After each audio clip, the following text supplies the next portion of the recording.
Bem-vindos ao The Explainer. Hoje vamos mergulhar na ciência por trás de algo que pode ser um verdadeiro salva-vidas para pacientes com câncer, a cannabis. Será que realmente ajuda a controlar aquela náusea incansável da quimioterapia quando todos os tratamentos convencionais falham? Pesquisamos para descobrir. A ideia é começar com o enorme desafio da náusea causada pela quimio. Agora vamos entender a biologia por trás da náusea. Em seguida, vamos explorar os tratamentos convencionais além da alternativa dos canabinoides, o que os estudos clínicos recentes mostram, e, por fim, faremos uma avaliação cuidadosa dos riscos e recomendações.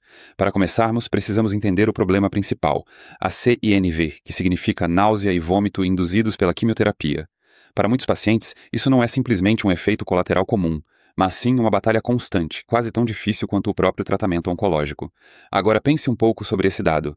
1/3 dos pacientes enfrenta essa dificuldade. Mesmo usando os remédios anti-náusea mais modernos e eficazes, 1/3 dos pacientes em quimioterapia intensa ainda sofre com náuseas fortes e sem controle. Isso não é raro, é uma falha enorme no tratamento moderno do câncer. E olha, não estamos falando só de um mal-estar leve. A náusea descontrolada causada pela quimioterapia arrasa a qualidade de vida do paciente. Pode significar mais idas ao hospital e, nos casos mais graves, forçar o paciente a interromper a quimioterapia que pode salvar sua vida. Para entender como combater isso, precisamos entender por que isso ocorre e o que acontece no nosso cérebro. Pense na náusea como um sistema de alarme do seu corpo, um sinal de alerta que indica que algo está errado. O problema é que a quimioterapia pode ativar esse alarme de forma equivocada. Lá no seu tronco cerebral, existe uma região chamada Zona de Gatilho Quimiorreceptora, ou CTZ, que funciona como um posto de segurança. Essa área monitora constantemente o sangue, buscando sinais de toxinas ou substâncias perigosas. Quando ela detecta os medicamentos da quimioterapia, dispara rapidamente um alarme químico para o cérebro, como a serotonina, que manda um sinal urgente para o centro de vômito do cérebro.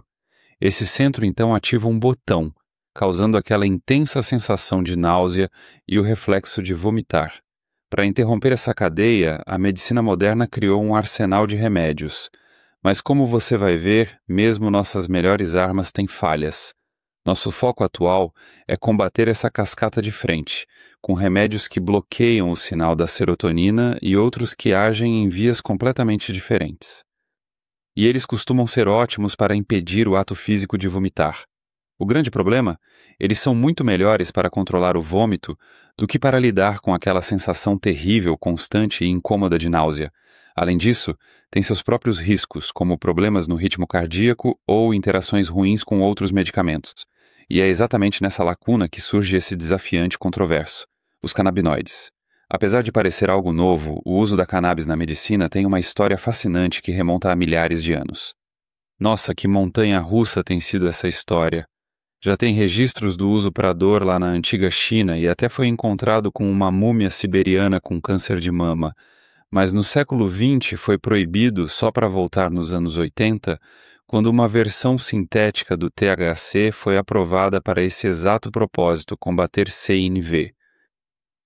E claro, a onda de legalização médica desde então trouxe o cannabis de volta com força total para pesquisas sérias, o que abriu um leque enorme de possibilidades. Mas é aqui que as coisas ficam realmente interessantes e também complicadas. Existe um paradoxo com a cannabis chamado efeito bifásico, que é uma faca de 2 gumes. Em doses baixas e controladas, ela é ótima para combater a náusea e trazer alívio. Porém, em doses altas, pode causar justamente o contrário, enjoo e vômito, que são exatamente os sintomas que queremos evitar. Ou seja, acertar a dose é fundamental e faz toda a diferença no tratamento. Então isso nos leva ao ponto principal. O que as evidências concretas realmente mostram? Vamos ver como a cannabis se saiu nesses difíceis testes clínicos para CINV refratário, ou seja, para pacientes em que os remédios padrão simplesmente não funcionaram.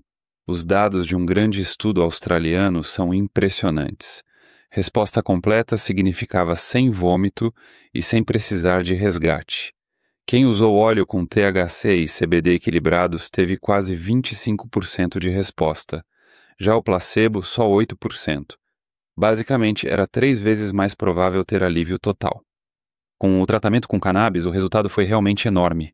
Quero reforçar esse ponto porque é muito importante. Lembre-se sempre de quem eram esses pacientes. Não era a primeira vez que tentavam, eram os casos mais difíceis, os mais complicados de tratar. Pessoas para quem os melhores remédios, aqueles oficialmente recomendados, já tinham falhado completamente.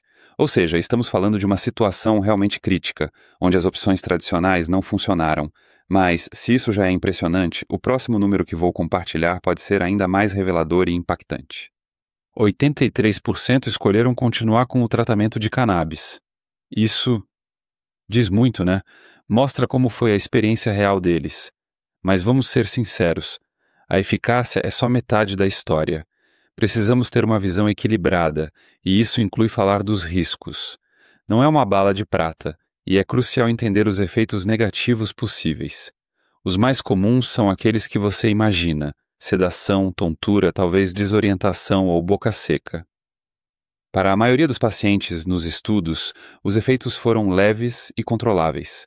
O ponto-chave é que dependiam da dose, então bastava ajustar o remédio para evitar problemas. Mas há um risco estranho e grave, a síndrome hiperemese canabinoide, ou CHS. Uso prolongado e em alta dose pode causar ciclos fortes e recorrentes de vômito, que são muito debilitantes.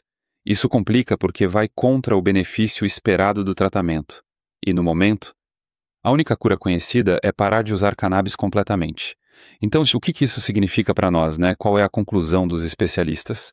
Bem, após analisar todas as evidências, a American Society of Clinical Oncology concluiu que, para esses casos realmente difíceis e refratários de CINV, adicionar canabinoides ao tratamento normal do paciente pode melhorar o resultado. Mas, e esse é um grande mas, você precisa ler as letras miúdas. Isso é chamado de recomendação fraca, baseada em evidências com certeza moderada a baixa. Mas isso não significa que não funcione. É só o jeito da comunidade científica ser cautelosa. Eles basicamente dizem: ei, isso parece muito promissor, mas precisamos de pesquisas de ponta para ter certeza total. E isso deixa a grande pergunta, né? Estamos vendo o começo de uma nova ferramenta de precisão para ajudar pacientes que não respondem a mais nada? Ou é uma solução super complexa, em que só estamos arranhando a superfície dos riscos? Por enquanto, a evidência é promissora, mas o veredicto final ainda está por ser escrito. A ciência continua.